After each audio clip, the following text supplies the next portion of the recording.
monde entier, boza Rolanda biso, pe bipai na bipai bandeko bozomi partout dans le monde ndenge tolobaka ozali émission spéciale autosali na Angola, tozali précisément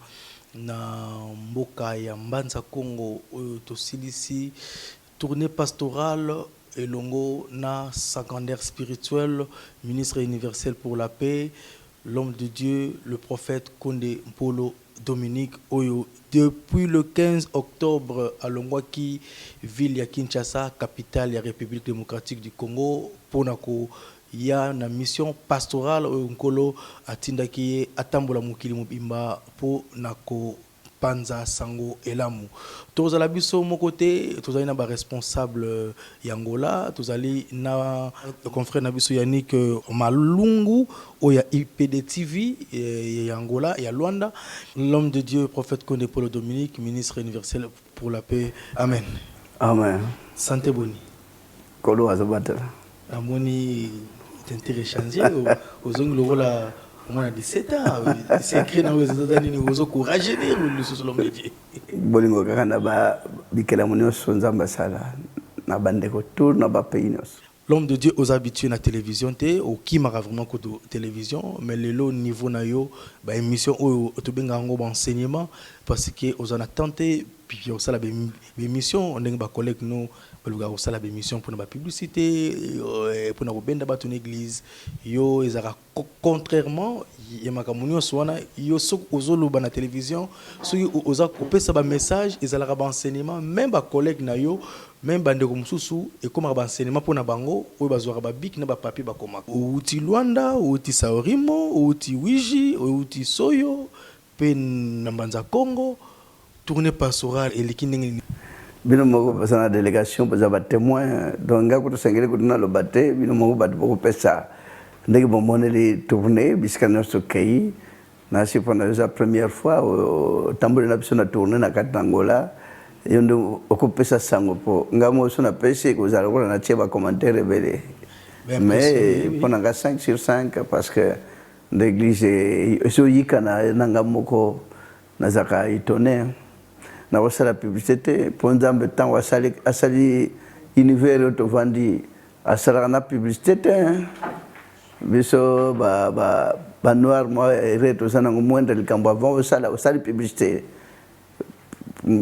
et comme la commerce mais parole de déjà commerce c'était ba wasala en publicité pa oyebike ba obenga bato bazakutu na communauté ngote oyebisi ba onka mukolo moko pe ba panzani ba kaina bango ba mwangani baza encadrer ko tout mais pourquoi ko benga bato bazana kata communauté na yangote baya tango ba ya sali miracle kaya terre à terre après au pays pourvu ko benim bon na poche na bon lelo ba totinda bato ba encadrer ba solina ba ndeko bandimeli bandiko encadrer bango même na ye visite ba yambinga to solina bango na renforcer kondima na bango donc na kende ko na renforcer kondima ya bato ba sana quatre l'église loba no kando benda bato na o mo lekinzela ye mais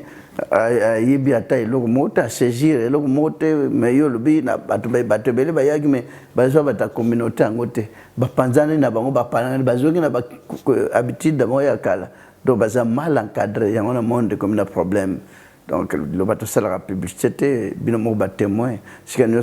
to saurim les églises bande kala mingite ndambo bato na tukuti pona ngai koki oui pour mon bino moko soyo pour mon bino moko donc bino bato ko pesa sango lié ngana pesa sango pour wana comme le na ko beta tangwa mendamba sala likolo na sala biso bato mi bombia kenda na ye avanda ne ata bofinga za kutukuna te avanda na ye pourvu que bozana sika ne look univers ya kela Luanda Kolo va se manifester loyembo kiti Saorimo, Wiji, Nasoyo, ba mystère et monani secondaire spirituel. Tongito Balisusu, est-ce que vous avez réellement envoyé du Christ, envoyé en Kolo, to, vous avez vraiment magicien, n'est-ce pas pour la présence na yo, vous avez tambola, arc-en-ciel na moi makase bimi et sali cercle et zingi, moi nakati sanza, na betoile nakati. Depuis soyo ezala soyo depuis bande konanga ba solo ba totala ngai nanu événement ne salamate moto na nzambe tolingi tant que enseignement oyo pesaka o expliquer biso ça qui nini wana za manifestation spirituelle la kobetela ngo tango teke bimi comme ça ko bima pena mutu mususu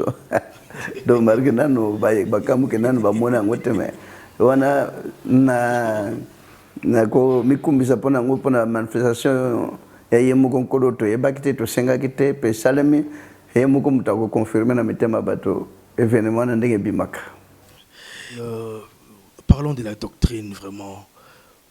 Doctrine Outawapi, parce que comme on a liturgie même, et tu as une doctrine, même doctrine, ce n'est pas du misérie. Doctrine est au même doctrine, où ils allaient nulle part ailleurs. Et puis, au y a une université, au token dans la classe, n'a pas de diplôme. Comment est-ce que serviteur de Dieu, Église Lobananzambe, n'a bandimi? S'adapte à Kambala Moko, na liturgie, na doctrine, sans pourtant pas côté na classe. C'est un peu spirituel, l'homme de Dieu. C'est vrai que Nzamba Poni, Batabaye Baratek Nzamba Poni. Ainsi, dans les votes à 12 tribus d'Israël, tant Nzamba Pona qui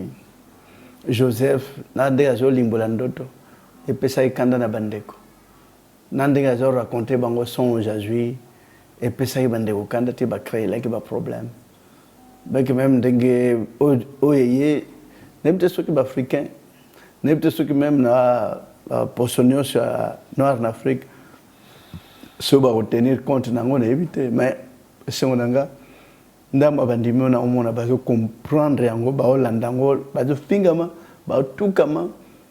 C'est tout na bande ko peka ba le ba pasteur bande ko ba le ba prophète. Bazo tout kama bazo fingama mais ba olemba tenga mona mitu na suna comme na ville boye batu batondi na vie ah merci Seigneur parce que koto ba fingama koto yo ba pona mpe bazo découvrir on a ko bana batu nyonso ba population nyonso ba habitants ya Afrique nan premièrement ba vérifier ce que makambo eza lokota kozwa cantique nouveau c'est pas facile. Batano cantique nouveau bayekola bamona ngo nzembo na Bible kozwa originalité péché dans Ève balimbolano no modèle na mutuna église na église balimbolano originalité péché dans Ève zanini mais le belimboli que kuboma kolongola souffle de vie c'est ça le péché l'originalité du péché il y a dans Ève koboma na nyama koboma na bis koboma na ndek tala moninga moto comme koluka même koboma même moninga ne moto sans pitié pour abomini ya matro sumuta atombe mingi na nyama na mbishi na ndeke c'est vrai moninga moto asu na valeur te moninga wa zan miso mi bali lokola ye monoko lokola ye maboko lokola ye makolo lokola ye nzoto lokola ye pe azo silisa ayo longole pema azo sepela peke na bomi moninga moto azo se genete akutu na somote et comme pesa passe pendant otala makamo comme ça le monde. Alors c'est vrai que boba zwa makamo malam bandima bangote mais boba zwa makamo mabe nde bandima maka potala na tango ya Jésus Barabbas criminel bandimiye aza libéré mais Jésus mutabikisha sekusi même na Lazare bazo kangana motema ba condamné ba bomaye mais muta comprendre que l'état Ponce Pilate alobi ngana sambe si muto na moni crime à salité.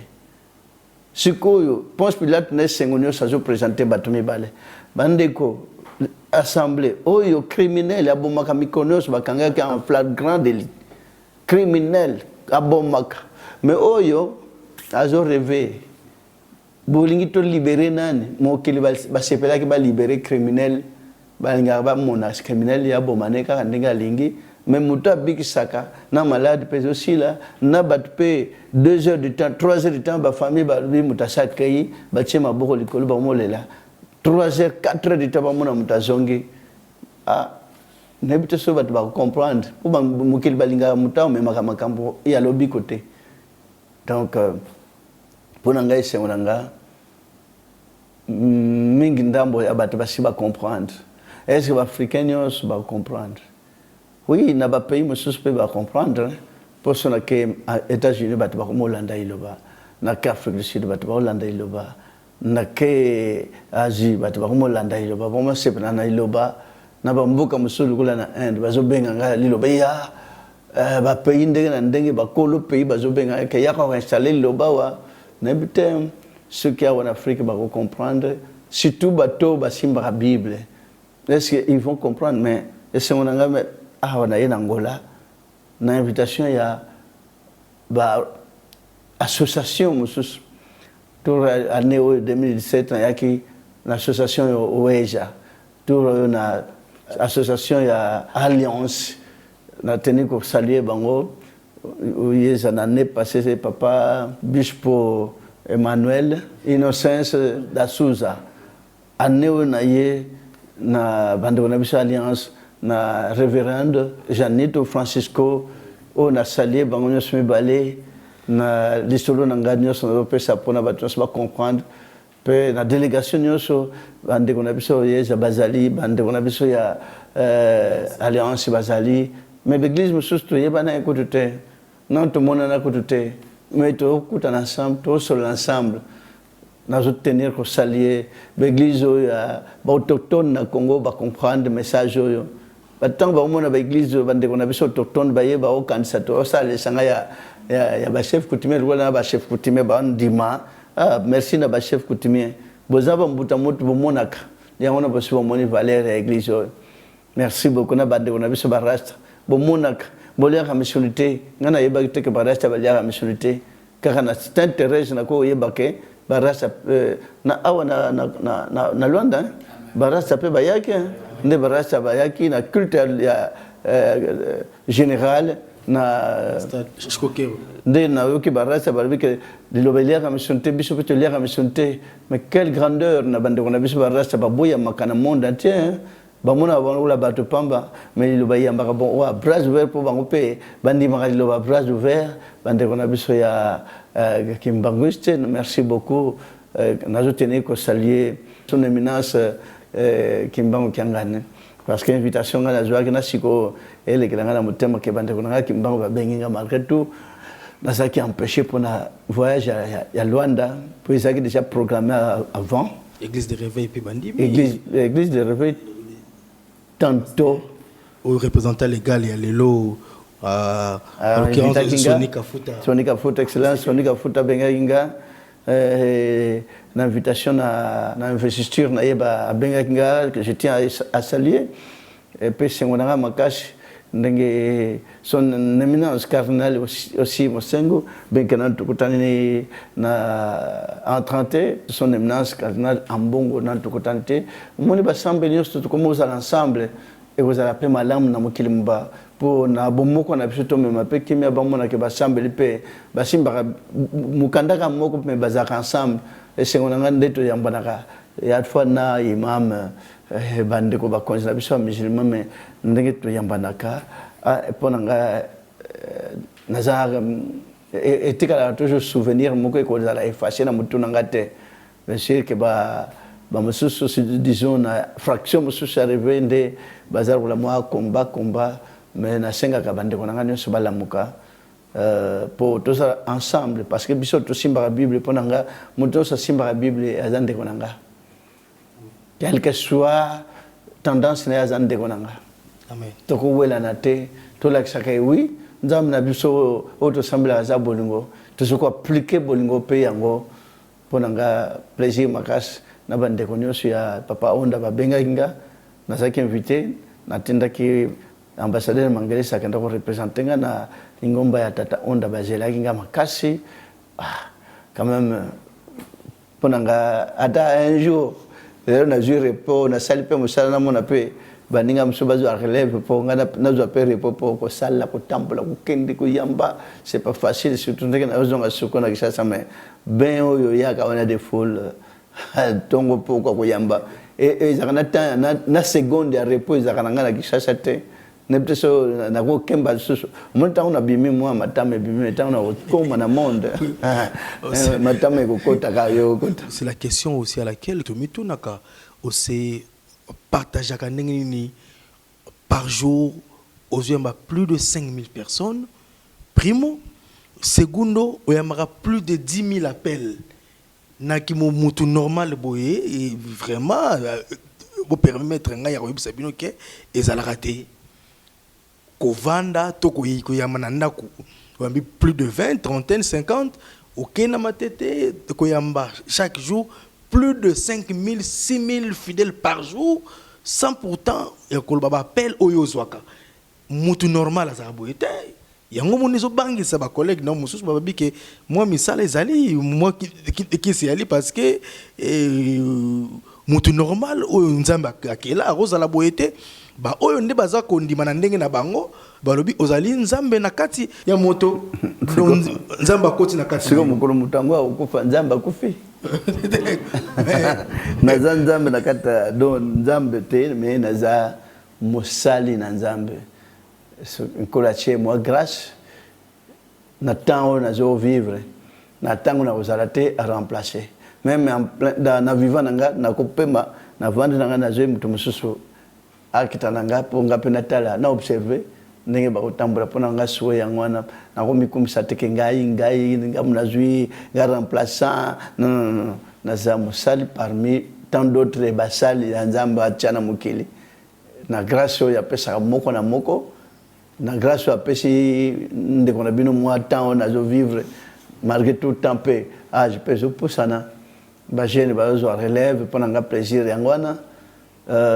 liloba altini na mokili po ebiki sabatinios tana oza kutu content lobby nambi coup de fil Afrique du Sud passer moko à côté na église na bandimine nyos andimeli alobi non na salle ventir mingi à côté sina lingomba na ye kombone na bosani no to na bande Afrique du Sud donc lobby basolo na basali na bandimi na ye bandimi ke to comme bisono se bandimi ya iloba na nzam na ye mo pasteur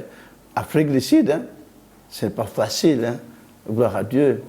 Et c'est on a peu n'habite que ba église ne se ba kota na église le message autozui batanga nanu bien les 4 chants du serviteur et yemba mi wapi ba comme na Bible premier chant batana ba Bible deuxième chant troisième chant quatrième chant donc il y a mosali na nzambe wana il y a église wana pe batana na Bible Moïse yemba ki lo yembo yemoko ti vivant na yembe ka nzembo wana Jésus na distance na espace wana Jésus pe tango botama yembi na vivant na ye tango pe église lo baye ko la pesinga de yembo yemba nzembo ba prédécesseur no mi bali ba yemba yango tango na tali oh pe ma ndenge présence na ba union so mi bali baye ba yembi ngana na yoki na landi na bim tata na yemba ngambo ko ndenge Moïse yemba ki yemo Kristo yemba ki yemo sungana yeminga mo sona kofi Bible yango na la sabat permettre nga abiyo peu za compliqué maintenant dimi la qui sa peuple nyos bon nyos bandimi la qui savon le cantique de Moïse et de l'agneau bande moi ba découverte ça vaut quand même la peine n'habite que ba jetenga ba fleur mais bandima la ko et que ça peut me na bato na ibi que ça difficile bandima so mutasali moi eloko la moi eloko sika na monde mutaye kana makambo sika azaka mal compris donc na komi kumisa teke ngai nde remplaçant batu bazali bapona nzamba ponaka bazali na monde entier na ba pays nyonso bazali awa na Afrique pe soki ebandi na maboko ndeko na bino na yebsa bandeko na ngo nyonso basimba Bible ba yekola Bible olien batonda ne sengo balongola ko silika batonda ne sengo patuzi makambo ata lelo ndimi yango temelubi o comprendre yango merci na boba comprendre merci na bandim na uti Luanda metala bino moko botala batu bazoko yaka sanke na benga bango sona yamba bato ebele ndenge wana nkolo mutapesa mwa makasi wana mais ata na yebisi bandim yango kena nzoto pe badiko kene na kolemba bandima kate babinza mutapesa makambo nanyo kwa makana ndinga lisana tume na nzoto bwenda komona teke na zonyo kama po yemo tata mutazo sala na kati sa grandeur spirituelle depuis Tozi Mokondiasika Félix Antoine Tshisekedi Tshilombo Oyazali président de la République, chef de l'État, garant de la nation. Est-ce que Kola Lobi Loro Morote pour ne fils que culte Moro ya paix en tant que ministre universel pour la paix ou bien kotika ba konzi nyonso l'état nyonso gouvernement nyonso na maboko ya nkolo oto penser lo konate ba konzi bele bazo senga ngo mais apparemment ki marana politique olinga ozamingi na ba konzi te tant toza en tant que basai na nzambe message ya bakonzi bango na miso batutu pe ba prophète bandoki luka kokutana ba responsable ya pays mokolo temps kola opesa ngena kutana ba kutana to solola malgré na ngakubona na bandeko te na moni ba kilte pe ya péché salami bandeko na biso ba réveil ba sala kyango na moni pe église na biso munene la première donc église nanga kuwela na tel kola bandeko bakota na martyr ngapenda sala concurrence na singa kilte na kota na martyr ezala kwa na zo mitombola vis-à-vis na bandeko basi basali déjà pona nga singeli kutu peut-être so bakonzi basengi mpona koboya mbele ya bakonzi te mais na komekana boye po basi basali mpe kilte wana mpona nga namoni ondire ekoki nango kaka. Avec la permission de celui qu'on appelle sa grandeur spirituelle, prophète Conde Paulo Dominique, descendant d'Abraham, d'Isaac et de Jacob, collaborateur direct de Jésus-Christ, l'envoyé spécial Yankolo, ça n'engage que moi, Tika Topé Saraye, merci, Itangwazali vivant, aimons-nous vivants, le temps pour moi, Yarosolana, Moussakoli Levi. Est-ce que j'ai pardon, comme ça, un trop, comme ça, un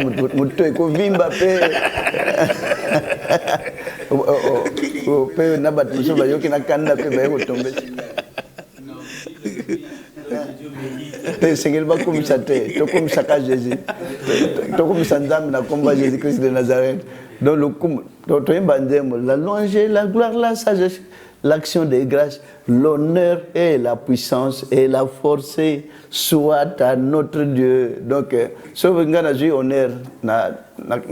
kitisi valeur nzambe donc na bongi na honneur te. Vous comprenez que le prophète Conde c'est le plus simple humble na monde entier ataba kitsarango ataba mi kitsarabongo papa tibo été mokilise comprena yozanani papa Moussa Koli Levi amen.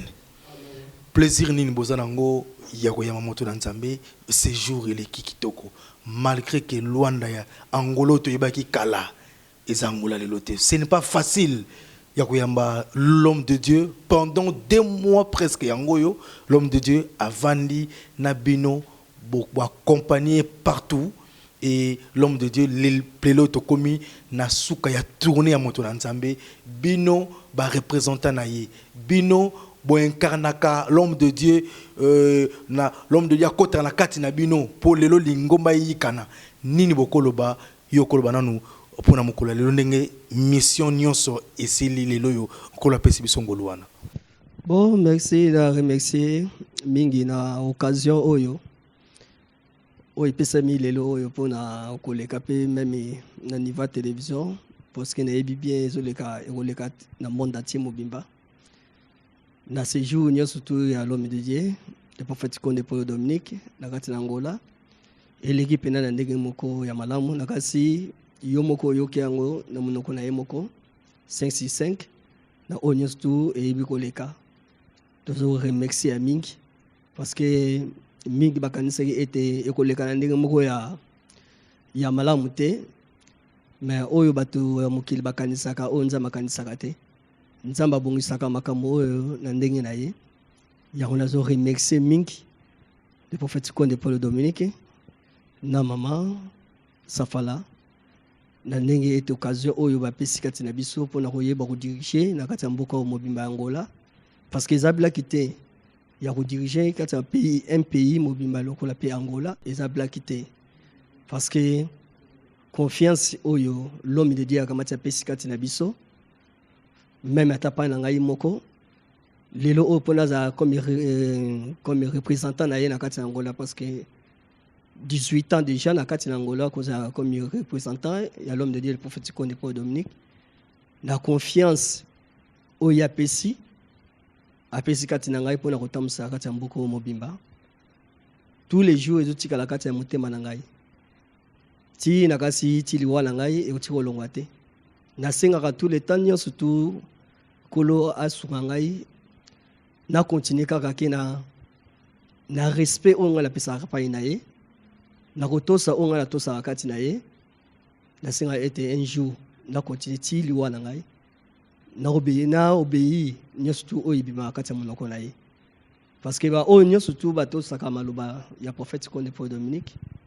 bazonga asimate bakenaka na sudi boso mais oyo ke ba respectaka maloba oyo ayete soit bakoyaka mais lelo oyo ke na confiance atake mokili atake bato bazoloba ya mingi koleka mais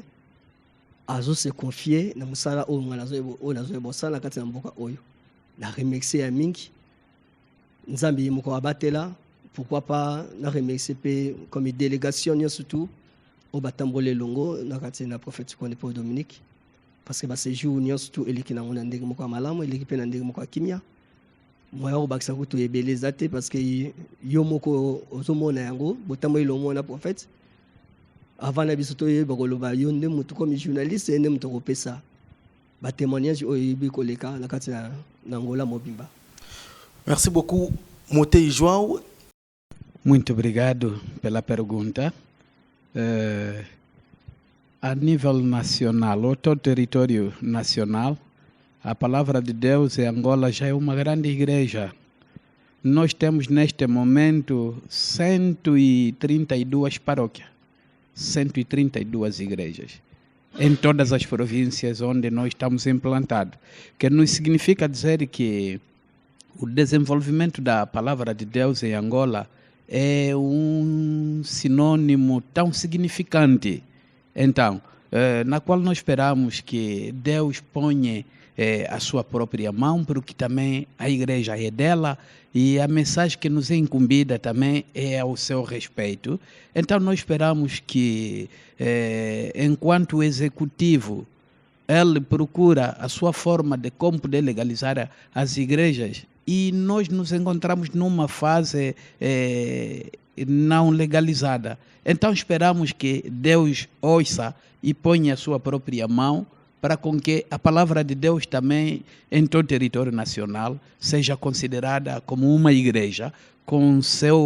a sua personalidade jurídica em particular. A igreja de Lobananzambe kati na Angola é a igreja moko de Jamunene tozali na satrande igreja na territoire nyonso tubipai tozwami. Alors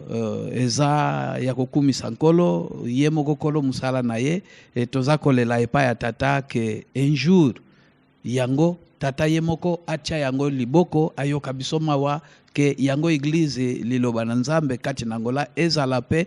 marché pe yango moko indépendant na personnalité juridique parce que l'état ya angolais aza rigueur na yango. Alors toza nasusiwana un jour ebenga mayango mokope indépendant. Merci beaucoup. Révérend David, les Camarocains moi, yoza mundi mailobate, oza ni mosakoli ni motei, musakolanda l'homme de Dieu et ezaka lelote na bane nyonso. Ce que l'homme de Dieu aye, ozala pembe ni l'homme de Dieu pour na quoi accompagner tourner ya motinda minankolo na ebité. Est-ce que pesaka libakute na chef na yo Bishpo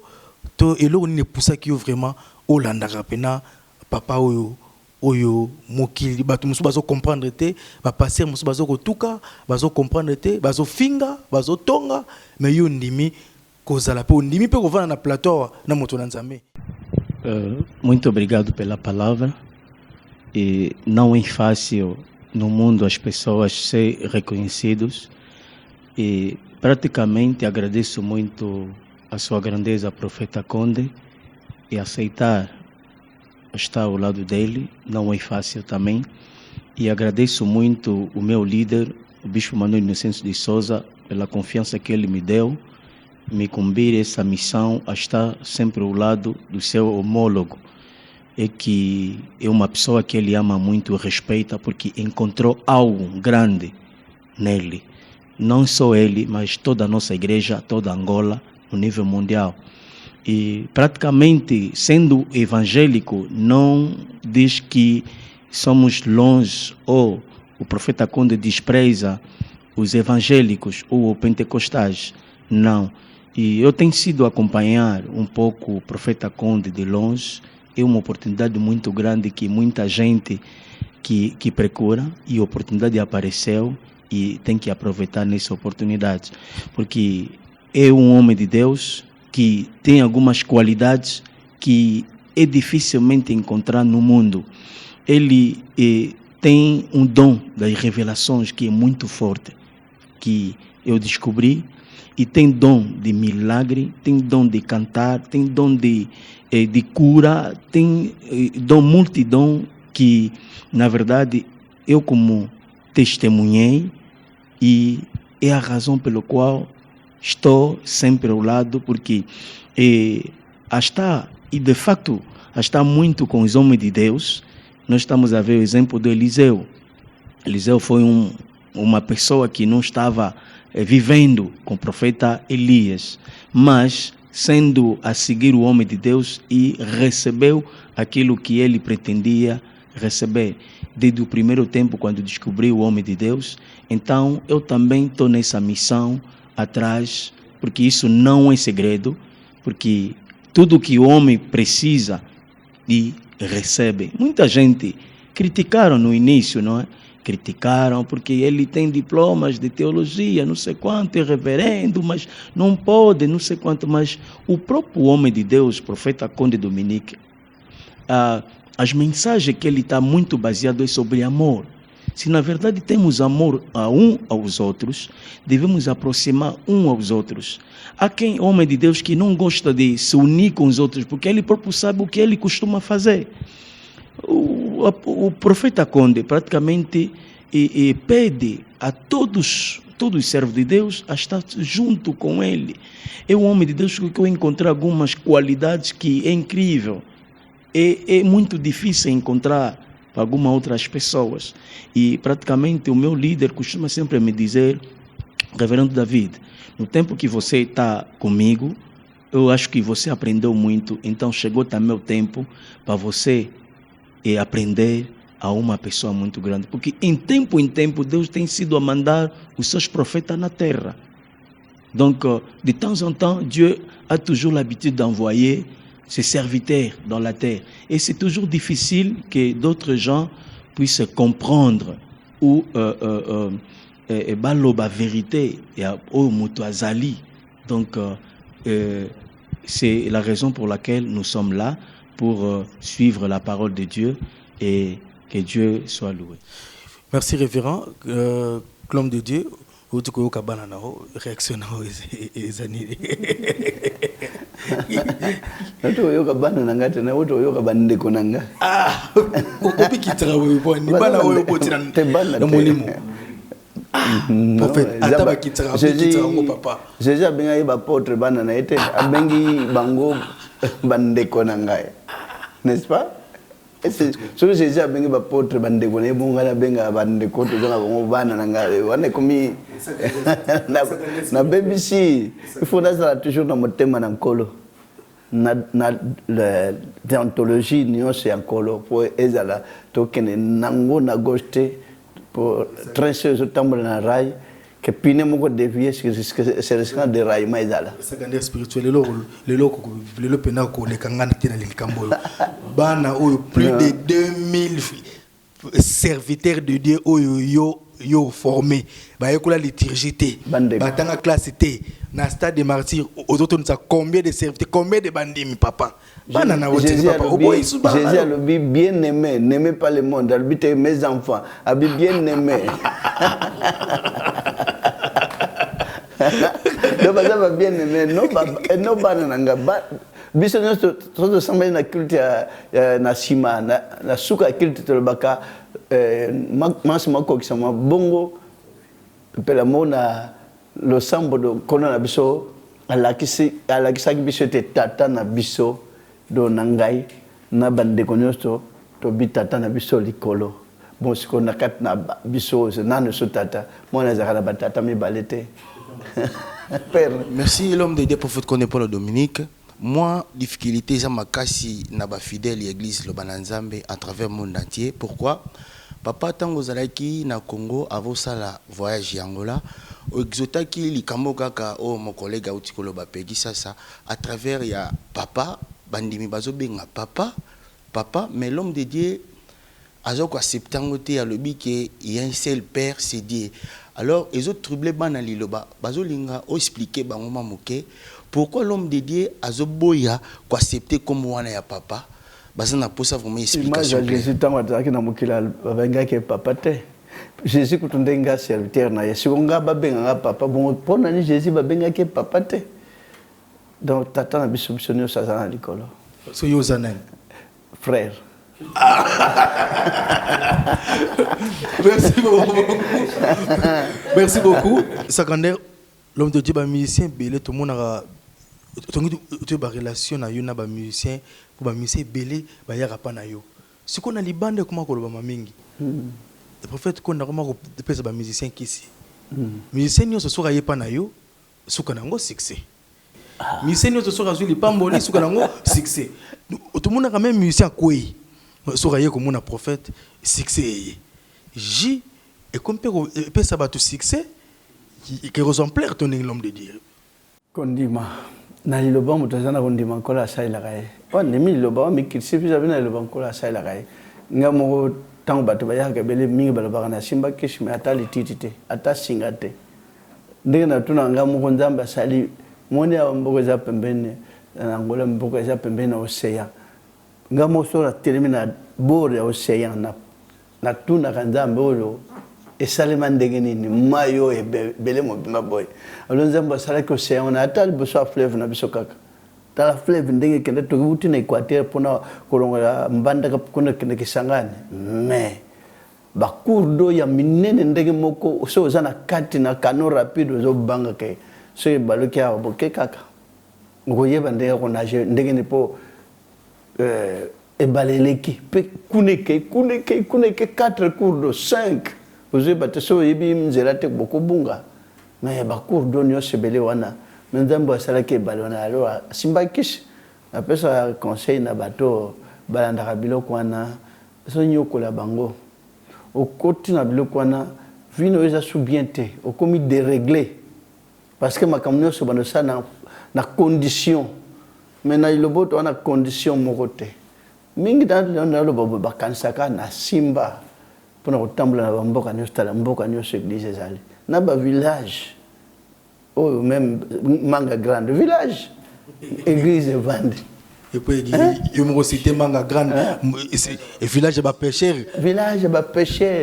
ndena kende na ba Congo mitalaka ya ba Congo na mboka moto leka kwana otali maniok fufu etondi mais village ba pêcheur Nilo ba pekisaka ko pêcher mbisi mais village ba pêcher otali mitalaka nyosha minene mbisi na mbisi mais lobe elera misunte komida na message wana ko ile bango na tone bango meboyambia onde babi église solo yango mais ce qui nzamba simbite na mboka wana ba pêcher ba bamba bino mabanga mais ndenge bayambi biso me ngamo na zokamwa no tiro le kana mboka na otala mitalaka na comparer ya ba Congo na fufu na comparer wana na mbisi pe bato wana bazana iloba nzimbo iloba lokito makase o donc bato nyonso bazaka na kondima na église oyo na pesa na lititité na pesa na principe te kaka conseil kaka na kumikitsa nyonso kola tombola bango kutsa pona ba mission so bandima makambo oyo c'est pas facile hein mutaza na musique mondain pendimi bango pe bana besoin milimu na bon ebika na bato ya acteur ya théâtre ba pe na besoin milimu na bon ebika mingi bandimile ya église bazaki bata mabe bayaka pe balbi prophète na kota ki na simbaki zo bakisha ngono so ba otika mana bet la ngotango te musicien boye ayiko boka o nini muta sport boye ayiko boka bakishina bet la ngotango te za makambo via moto ko bombango po batna so banda ko sala te comme si muta kendeki faut exposer que kingandi ayiko pesa bakishi non o kingandi ayiko sala boye non donc nde bayaka bayekula ka bayokaka mais mingi bayaka na passe pour mingi bayaka ntango zokende kona biloko na ngoyo mais ntango bayaka ba comprendre ka te oyo za ba aventure batika ba moko pe ba boaki yango na rashi yo zaki témoin na Angola moto ayi kotika na biloko nyonso na avion na ye avion moi j'étais mo laibo na moi ma papa mais c'est pas facile mais moto atiki avion par le but que avion na ngai yango aye na mona église nzete balinga badra mais atiki na avion na ye souvent nga jeune garçon na bimisa avion to sala ngo to fabrique ngo et bima ibele to bimsango na moi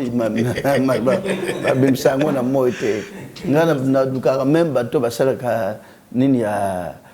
mbaso ba ya ono to sala to partout so mutaye nga yiba ona ndako menalo kama bakuluna baza batonde na kisasa me bato basala ka mbaso bo pesa ngona bato bazana ba parcelle ba chao bori ya ba parcelle mutakotika na ya kukulune ko kota ko buka fenêtre bato tandi mbaso na tout autour ya lupango tamuso makolo eko simba pemba la mona makolo vande kaka wana awa bakomika na katio bakoteli biso me batambaso bazo kate tala vrai marché yango wana bazo comprendre tel kana zukamwa alors yango na ndima bato wana pendate parce que bamumbi makamna bango baninga bazo souffrir senge baninga ba souffrir te senge baya bato bazo kotela bato na butu batande on a quartier makolo na bango evandi moi bakota chez c'est bon. Merci Saganda spirituel question vraiment et outil pa bande ko ya est bakomi batindela biso na ba message pegi yo motozo oza ko accompagner moto na nzambe tunela biso moto na nzambe sengela biso moto na nzambe nkola cha kimia na est ça ne va pas papa nako bomba question te parce que ekomi trop yo zali moto oyo nazo ko flatter o te mais o solo la na nkolo yebisa tata na yo bana est bana beni baleli ça ne va pas na Kinshasa pe kuna olobaki trop olobaki me ba comprendre kité ba mvule no ki ebele e bomi bato ebele papa olobi nini papa mais ma beso ikane mingi bato bakoma boma baninga bato sans pitié bato crioter côté na mokili et surtout omoni ko bota mana mboka ezana richesse ça rapace peut-être bato babota mana na mboka ezana pauvreté bakipa bangote mais congolais abota na mboka na richesse peut pas chaque congolais balingani penza makasite yangwana nde bazo souffrir na yokela bande ko na ngadi sumawa ndena nasina lubango ke bino bezana salon mais bozo bina bozo se promena chambre ba koteli bato koto bozo sepela donc c'est que même na Kinshasa na Congo bato sepela nanote to tsaba konza sepela le sambo po nkolo akamba bango batambola partout bamiki tsaba senga babudi msito ebite ba congolais ngambo ba mema ta kuboma malukola ba koleka ba esclave patu botama na mboka zana ba diamant ba or na richesse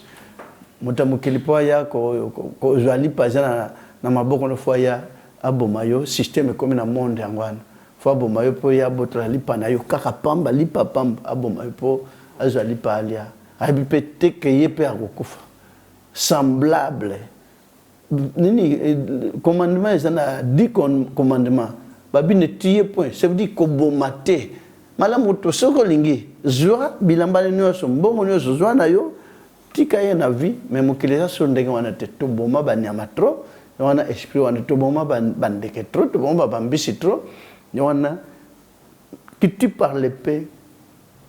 périt par l'épée nde pe bango bazo sala musala wana bazibite ke bakovanda na mokilité bakokufa pe ata basepeli to bomi me bango peli wa ekolanda bango kutu bakokufa na pasi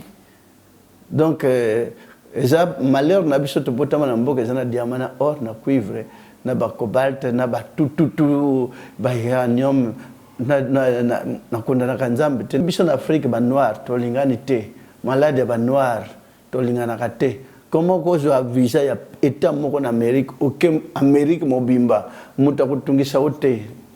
to mona kango na miso biso ba noir ya ba pays frontière ba sala kiango a en Allemagne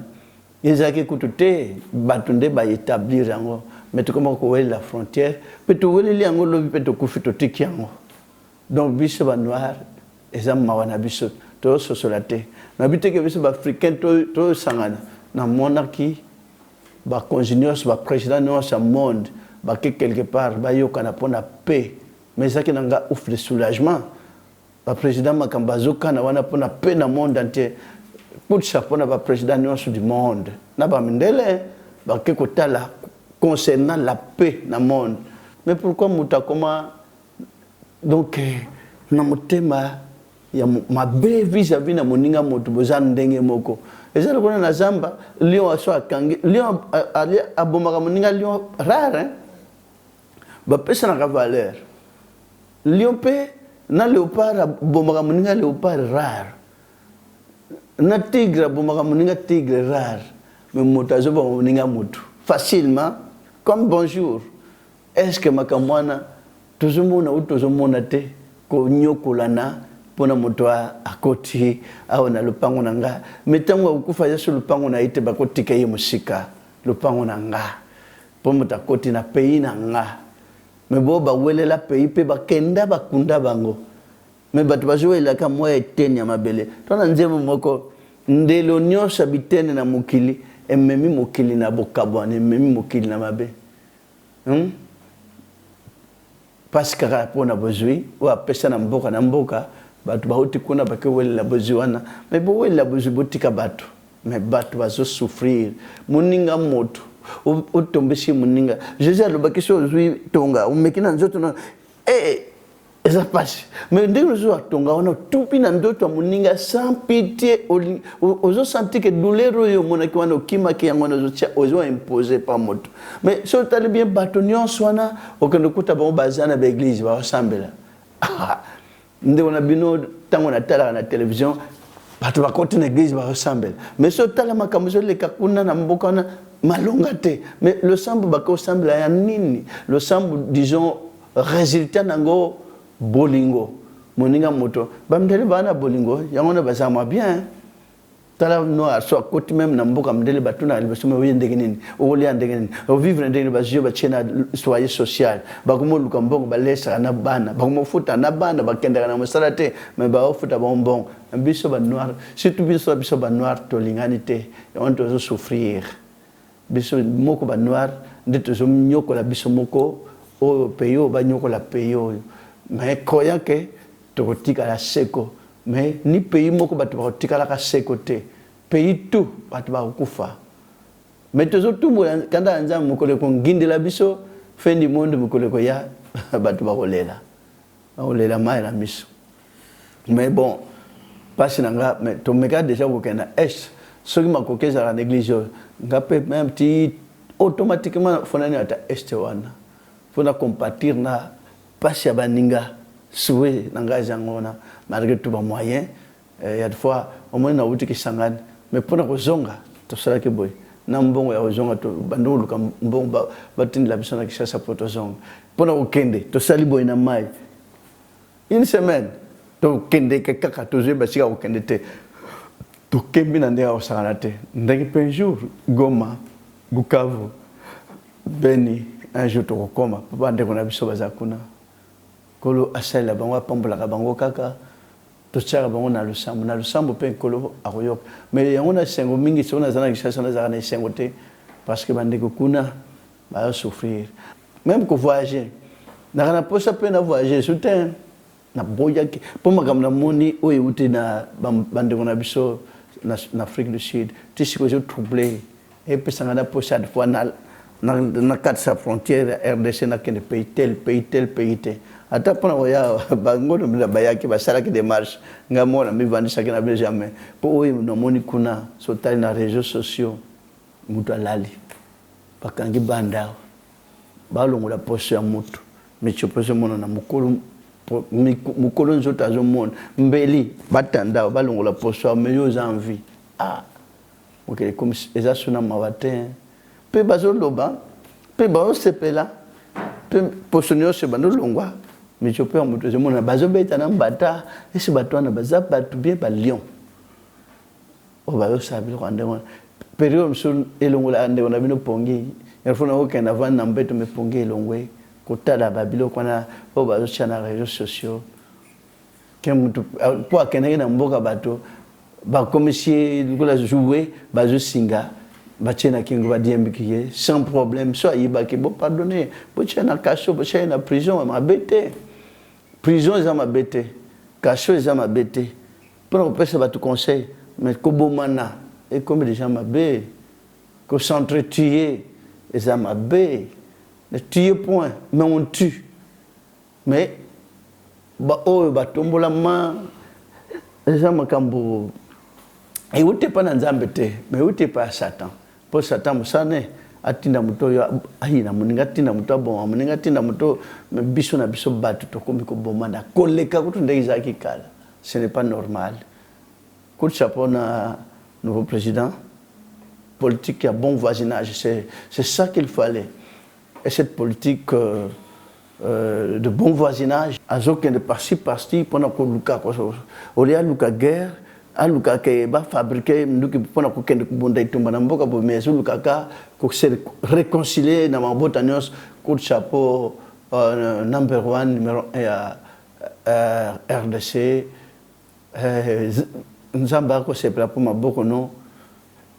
etonde na makila te esengo nga yangwana coup de chapeau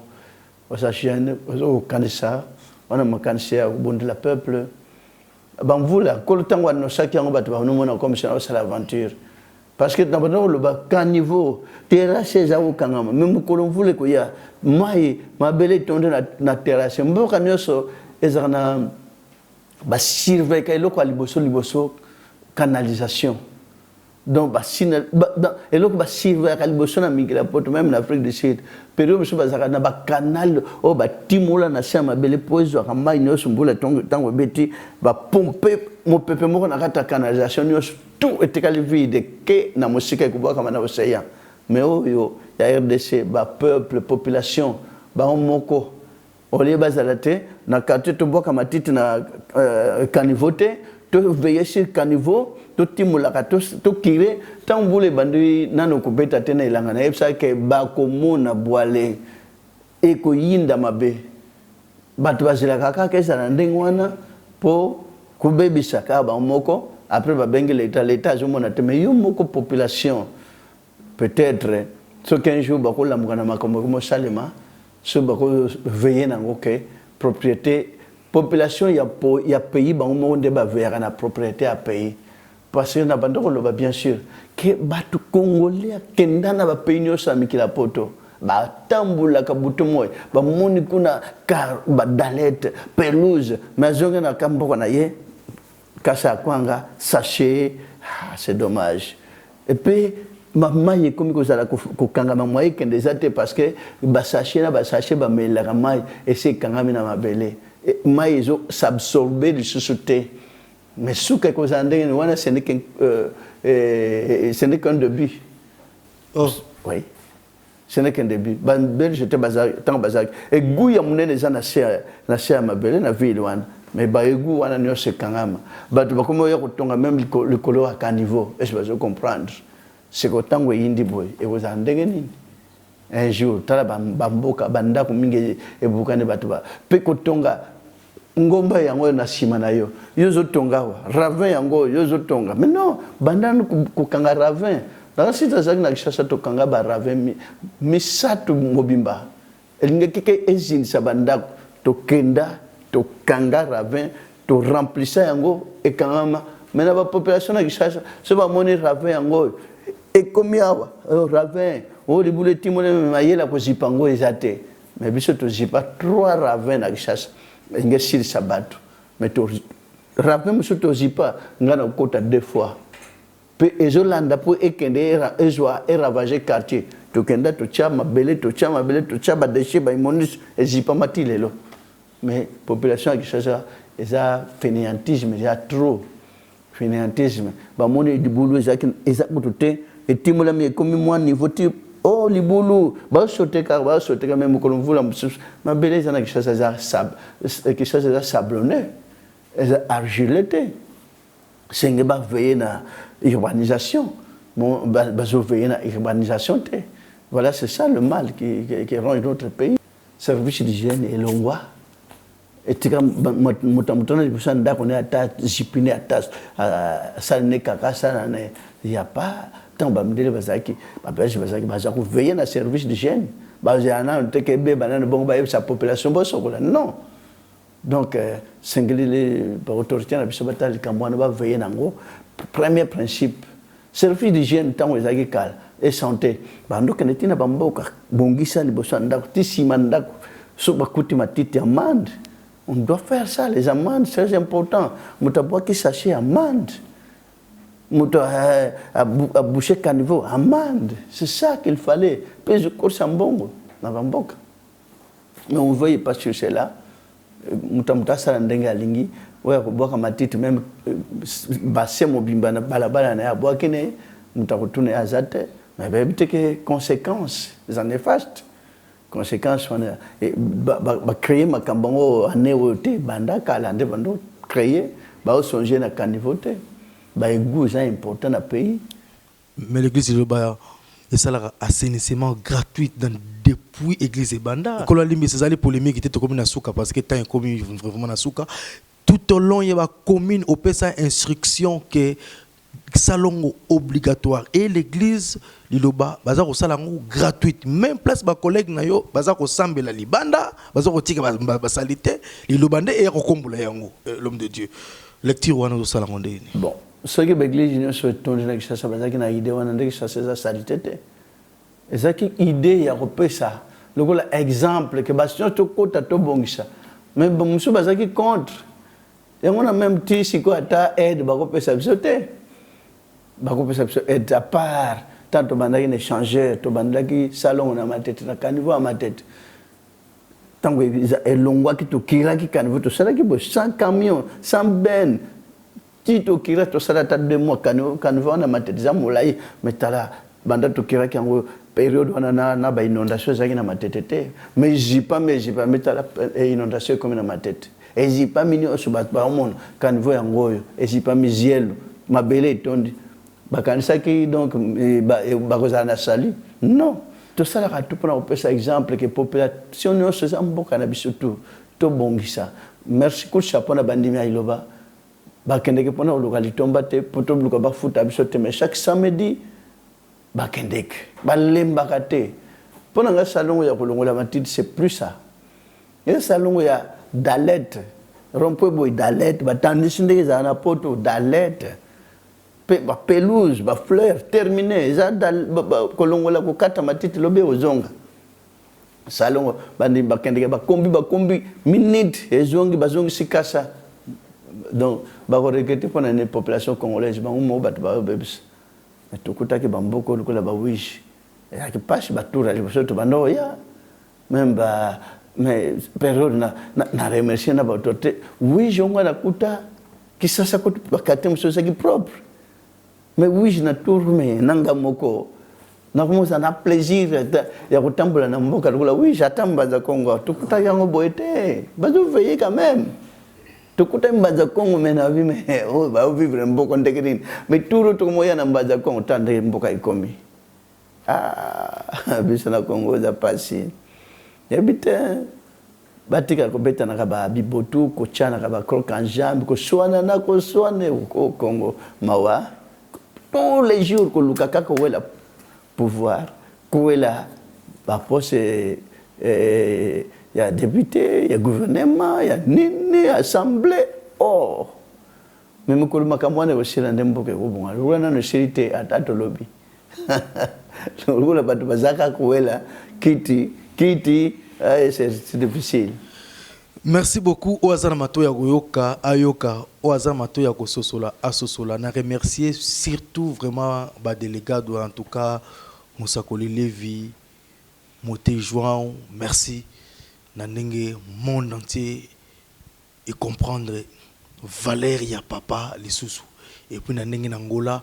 pour pesi mubande si valeur kasi Angola yango et puis Angola to comprendre que prophète qu'on a voyagé pour l'arte et belé bozo benga prophète qu'on est millionnaire milliardaire pour un stade de Tondaka est-ce que bon on a tango ba bela rappel de fonds tango ba senga mbonga mabonza te biso toza ba journaliste to kena na source totale to moni na latin na verbe audir écouter et entendre et puis je suis venu, je vis et je vaincu. Voici l'homme oyo na benga l'envoyé spécial Yankolo na flatérité tomoni misala tata ba témoignage. Merci l'équipe technique, l'ingénieur Patrick, frère Dani Boko et puis vous avez vraiment ébélé oyo to accompagner l'homme de Dieu na niveau après. comme vraiment na suka mosako levi moi loba moko to suka parce que to déborder même na temps émission. Wa miniti esili parce que maloba eza belé ya loba pe expliquer quand ça bato ba comprendre. Na bosani lika moko na temps na question yo poser ki pona plein na kati ya Angola ndingi bato bayikani ya mingi. Mais to sala na Fox na bisote. To sala ta unyoso na Fox ya Nzambe elongo na envoyer Nzambe na kati na mokili pe na monde entier. Le prophète Kone Paul Dominique. Yenda zali comme professeur parce que moi na nyo surtout azozo enseignement azotanga classe ce kazolanda professeur était moi na avoli raté azwaka ngoni so chèque esengeli batunde ba me comprendre ilo ke nazo souhaiter ka mingi na ba collègue na ngai ba serviteur de Dieu na monde entier to landa maloba o ya prophète o nyo surtout a respecter ye pe maloba na ye partout ne sorozala église okoyate église qui est en sur liboso donc mission c'est on a total mbongo te total va bien ya mokilité tout se sacrifier pour les milimo ya bato les restes des choses ya oye moko ibi ce qui penza pepesi apesi ce qui penza pepesi te apesi pété mais to big sunday milimo ya bato et loko kala lengo senga ba collègue na ba serviteur de Dieu nde yangwana pe sala rapasi tango yoko ete mosali na pays boye accueilli abandonner église accueilli biso tutala wana te mais to respecter oyo apesi biso mukumba oyo e vous appelle madame. Amen. Mote João pour tudo isso. Muito obrigado mais uma vez ao profeta Kone Paul Dominique, a mamã Safala Mpilingi Marcelina e toda a delegação que o acompanha, estando nós no fim da nossa ronda pastoral do profeta Kone Paul Dominique em Angola. É mais uma vez alegria dentro dos nossos corações, porque neste momento estamos no fim desta ronda. Quando o profeta e a delegação estão à nossa posse, o mundo inteiro está atento a olhar. O profeta veio bem e eles esperam que o profeta tinha que voltar da maneira que nos entregaram com ele. Então, quando estamos aqui vendo que tudo correu bem, então é a partir deste momento que os nossos corações enchem-se com alegria e rogamos mais uma vez ao profeta Kone Paul Dominique que nos leva sempre, em cada vez mais nas orações, porque o mundo está com os olhos acesos, dizendo que encheu o estádio municipal dos Coqueiros. Mas o problema, o encher é uma coisa, a permanência dos fiéis também é outra coisa. Então, mais uma vez, ele encheu, mas que sim, sem publicidade, são fiéis, esses que já compreenderam, ficaram e fiquem na eternidade, não é conforme alguém que veio assistir e voltar num convite, mas o nosso são fiéis permanentes. Então, mais uma vez, obrigado a toda a delegação. Obrigado. Muito obrigado por este programa. Vraiment, to pamboli bana nzambe nyonso ya monde entier kolanda liloba eza vraiment eloko moko ya malamu nde nalobaki na intervention na nga de temps en temps nzambe atindaka basali na ye na mokili. Alors na moto déjà comprendre kozonga nsima te kolanda moninga te kende oluka mosali na nzambe vraiment eza malamu na ntango aza vivant tokende kozwa eloko nzambe atie kati na ye. Vraiment liloba nzambe eye na eloko mutu nyonso yaka na eloko ya sika bien sika za critiquer mais to linga tozwa eloko nzambe atie kati na ye tant totanga bato ebele na Bible aussi baleka elelo eza ta na bango sute eza ta na bato mosusu nzambe asotinda. Vraiment merci beaucoup pona mission bandaki malamu esoki pe malamu prophète azozonga malamu na Congo. Vraiment Angola eza béni nazondima na mosali na nzambe ndenga niati mabele Angola eke eloko mosusu ya sike koti na kati Angola na mona ibasini na soyo vraiment na opambola nzambe pona ngona ebike na prochaine émission to ko expliquer susu à long et à large na o nini to vivre na mission oyo. Merci beaucoup. Merci beaucoup na ingénieur Patrick Simaya Camera, merci beaucoup na Mosakoli Pedro, merci beaucoup na Mosakoli Shiro, merci na moté Yannick, merci beaucoup na frère Dani Boko, et puis merci beaucoup na ndeko na biso Ado Yue Oyo Azali na Nimikilia Poto ou Azali qui représenter l'homme de Dieu à niveau de la presse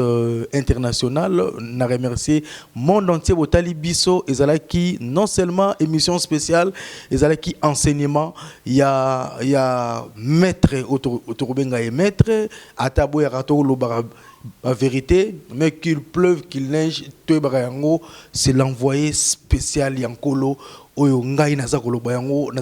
avec force et avec agressivité. Yango ngamoro na tia phrase nkolo aibisaki ngai pegi, c'est le descendant d'Abraham, d'Isaac et de Jacob, le collaborateur direct de Jésus-Christ, maître na ezara Jésus-Christ de Nazareth. Natangi kombo ya Angelouté, natangi kombo ya Mototé, kasi natangi kombo ya l'envoyé spécial direct yankolo oyo maître na ezara Jésus-Christ po yankolo nde mutatindaki na mukili abikisa biso na masumu tala leloyo.